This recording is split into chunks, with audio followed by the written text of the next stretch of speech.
Financial sovereignty and privacy is, I think, to most of us in this room, a relatively abstract problem, right? It's an abstract problem to most people in Western Europe and North America, really. It's something that we don't constantly have to think about because either we believe it's something that we fundamentally already have, or we trust that we have capable institutions and only those institutions have access to our data, and they will protect us and act responsibly. Or another possibility is, and I think this actually falls onto a lot of people, that they fundamentally don't think that privacy is something that they need because they don't believe that they've done anything wrong, they're not doing anything wrong right now, and they're not planning to do anything wrong in the future. And so they just fundamentally don't care. But the thing is, for most people in the world, this really doesn't apply. Most people aren't as fortunate as us in sort of the westernized world to have very capable and safe financial institutions, to have stable governments that they can trust to protect their data, their financial information, and so on. So to probably 80% of the world population, financial privacy and sovereignty is a real problem to them. And I would even go further and say that we shouldn't personally live in the illusion in a country like France to expect that indefinitely into the future we are going to have stable institutions and well-capitalized financial institutions that can protect our financial data and that don't have any ulterior motives. So I think really, even here, we should be preparing for the future that currently everyone already lives with.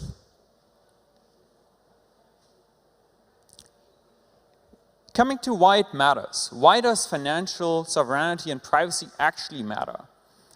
Well, privacy is fundamentally how we seek to protect ourselves and society against arbitrary and unjustified uses of power by controlling what can be known about us and what can be done to us, while protecting us from those who aim to exert control over our data and ultimately all aspects of our lives. Really, individual privacy is how individuals can defend themselves against overreaching nation states or large multinational companies. It's what levels the playing field. It's what gives individuals a fighting chance. And it is fundamentally what, to a large extent, enforces that governments are kept in check.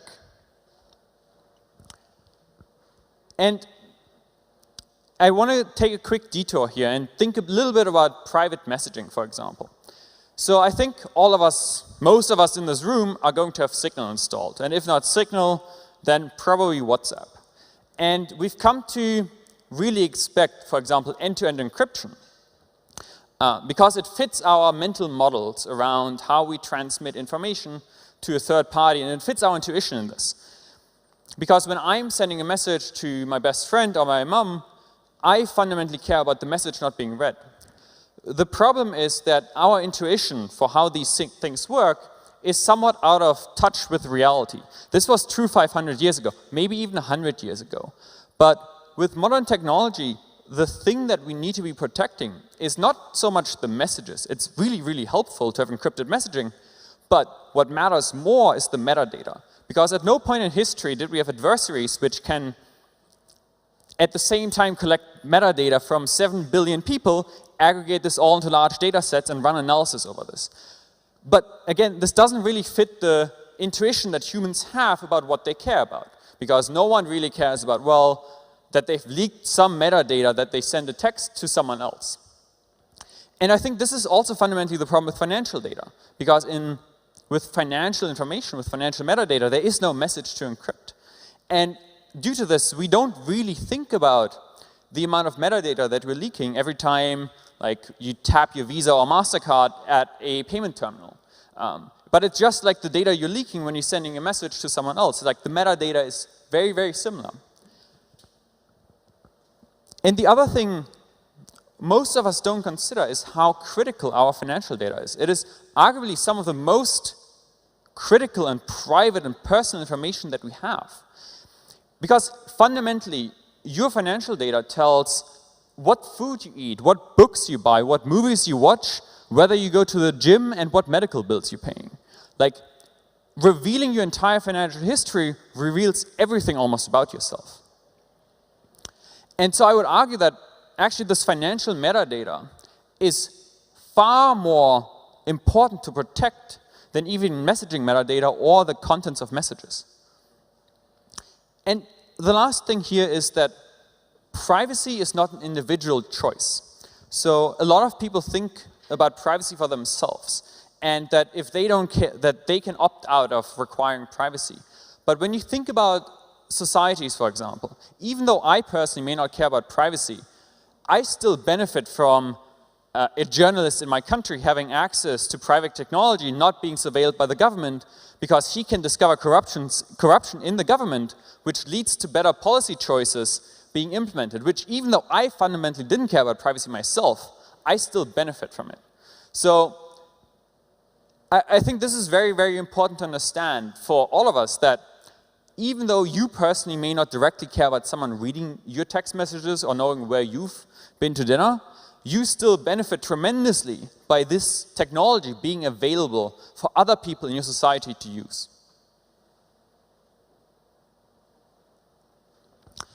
I'll dive right into the first example around surveillance capitalism, and I'm going to be using Visa here as an example.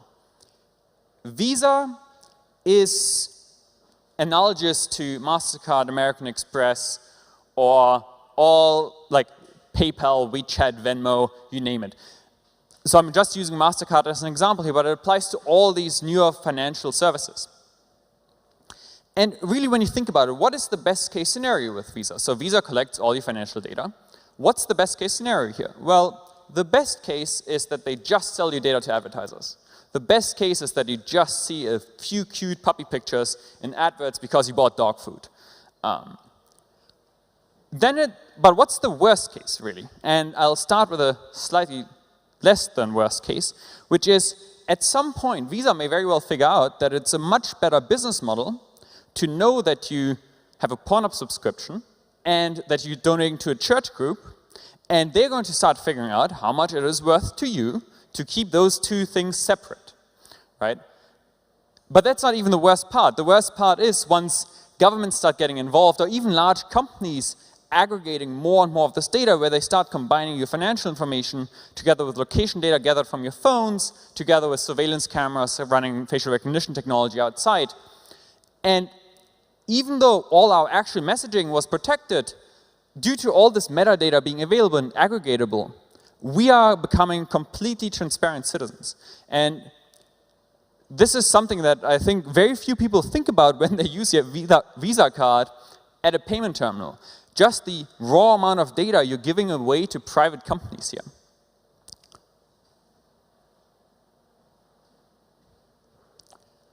The next example I'd like to talk about is nation-state weaponization. There used to be a time when I thought that the global financial system was more or less neutral, right? Because it's what my intuition tells me is the right thing. That Germany should do business with France according to the rules of each local country, not according to some third-party rules. And interesting enough, when they built the SWIFT banking system in the 70s, they did think about this. They purposefully designed SWIFT to be completely neutral because they realized that a global financial settlement layer requires this neutrality because otherwise it wouldn't gain adoption. Sadly, this is not how history played out, and we ended up with the US government mostly dominating SWIFT via the use of the US dollar. At the moment, this doesn't yet have tremendous consequences, or I think consequences that most of us in this room can live with. It has these weird results where you can't really buy tardigrades using PayPal because if you put tardigrade into a memo field on PayPal, you will get blocked because there's a company called Tardigrade Ltd in Malta, which is suspected of terrorism financing. So a lot of these current policies may still align with your personal views on the world. The problem, though, is that fundamentally it is a third party imposing restrictions on what two other independent sovereign states can do. And just think further, right? Just think what happens in 5 to 10 years? What happens if the current US government changes?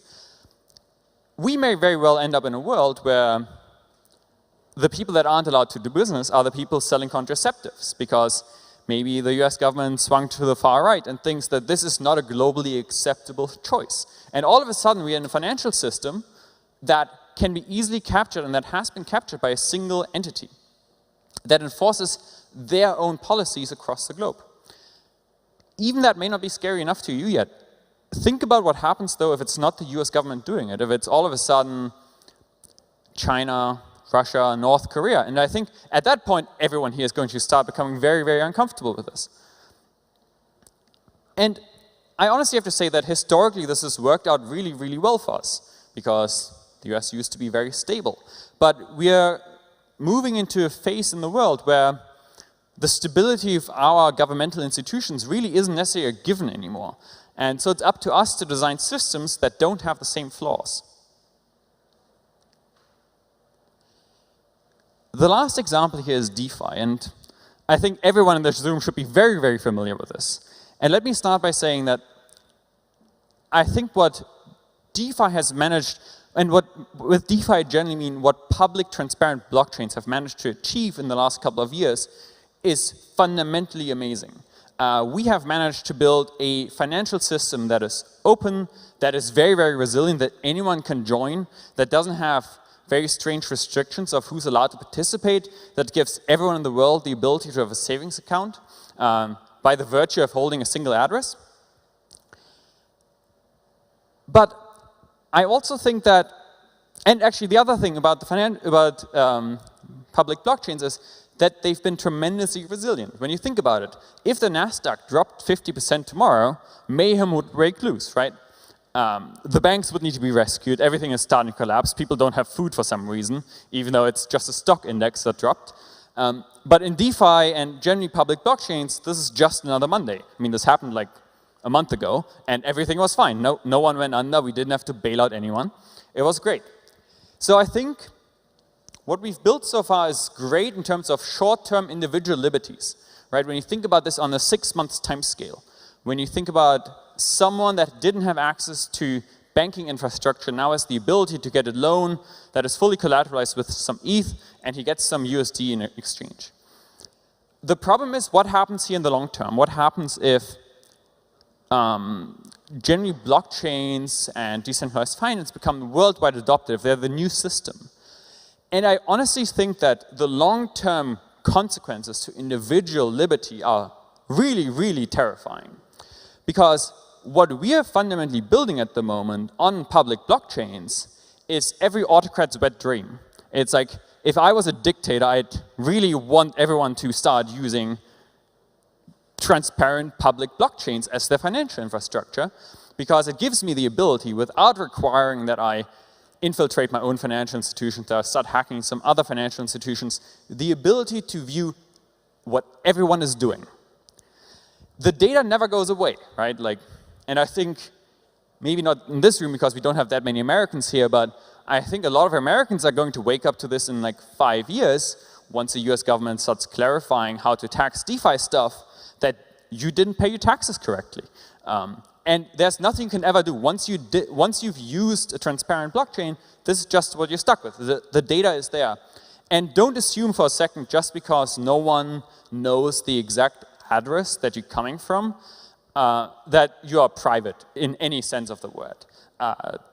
They're not here, sadly, but speak to the folks at Chainalysis, and you will start figuring out how much they can learn about your financial behavior. So, what we're currently building is arguably, in my opinion, worse than the existing financial system, because it's a long-term risk to our financial sovereignty and privacy. And I think we are giving autocrats in the future the tools for free. because we're just building these as transparent systems. And actually, just as a little bit of an exercise here, and let's see how this goes. How many of you would feel very, very comfortable opening up your phone right now, because I know everyone has e-banking access, and just showing your phone to your neighbor?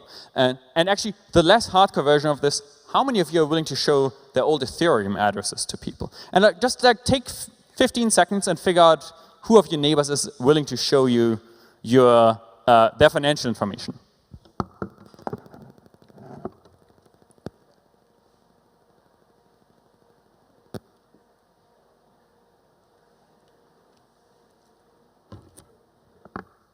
And just as a show of hands now, I assume no one did this, but just as a show of hands, did anyone see the bank account details of their neighbor? Anyone? Okay, that is very telling. But we have to realize this is what we're currently effectively doing.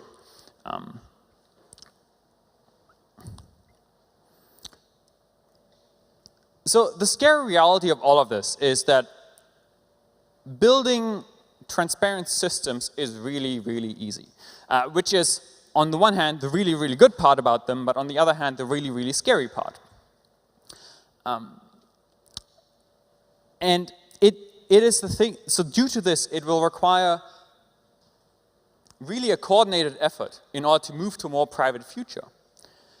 Because at the moment, we all can ignore the long-term consequences and go, well, the short-term consequences of some yield farming for the next 6 months are really, really fantastic. And it's fun, I get that. But the long-term consequences of building our financial system this way are really, really terrifying. Because what we're currently doing is we're building the tools for the next Orwellian surveillance state. Because instead of just having single governments, large, powerful governments, a handful of entities around the world have access to most of the financial data, which is the current system, we instead are saying, well, let's give everyone the same access. Which means that all of a sudden you don't have to be worried anymore about, let's say, a government, a Western European government or the US government coming after you. You all of a sudden have to be worried about the North Koreans having access to exactly the same data as the US government at the moment, because we're building public transparent infrastructure here. And just as a side note here, it is really, really difficult and probably impossible to bolt on privacy afterwards. Like, anyone that thinks that just doing one extra private thing, so like you'd send a transaction and your thing becomes private, is probably not aware of the full consequences and the full analytical capabilities that adversaries are going to have. Like, just adding an extra private transaction is not going to make everything else fully private that you've done until now. So really, privacy is something that we have to be thinking about when we're building these systems, not, well, now we have this great financial infrastructure that's fully transparent, how do we like screw two things on top to make it somewhat private? Because this is never going to be secure.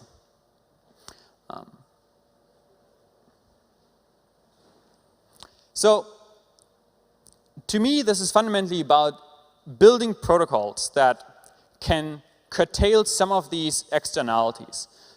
And we are building such a protocol. It's called Anoma, and it's a sovereign asset agnostic proof-of-stake blockchain that allows multi-asset privacy using some very advanced zero-knowledge proofs, and comes with a private multivariable bartering protocol. I can heavily recommend the white paper if this sounded like a lot of words, but simply put, it allows users to trade and transfer any digital asset with full privacy and gives everyone the ability to discover counterparties with whom to settle. One of the simplest examples of what you can do with Anoma is that you can gain privacy for low volume, high value things like NFTs.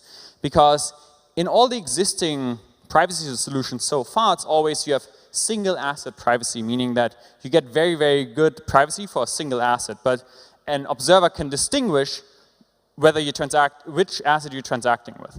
In Anoma, in the multi-asset shielded pool, all assets share the same privacy set, which gives you this tremendous feature that you can use it to make your NFTs private, because once an asset is in the shielded pool, an observer can't distinguish with which asset you're transacting. You're just transacting with this opaque multi-asset chill pool, and that's it. But they don't know which assets you're using within it.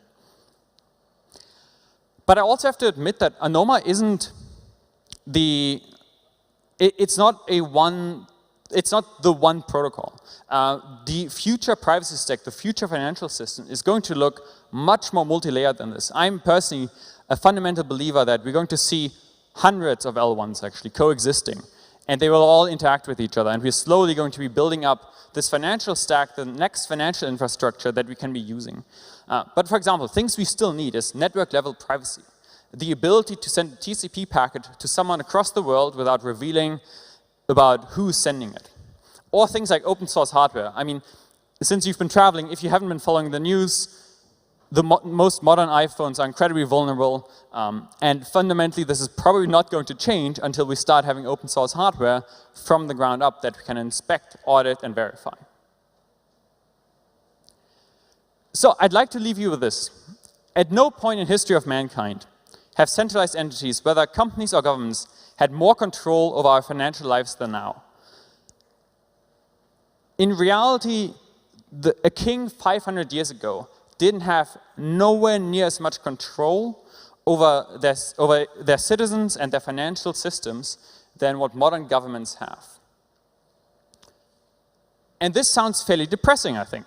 But at the same time, I've never been more optimistic about the future because we've never been in a better position to do something about this. With the combination of distributed systems and cryptography, we actually have the tools to build 21st century financial infrastructure that is resilient against both the capture and weaponization by centralized and malicious actors. Thank you very much.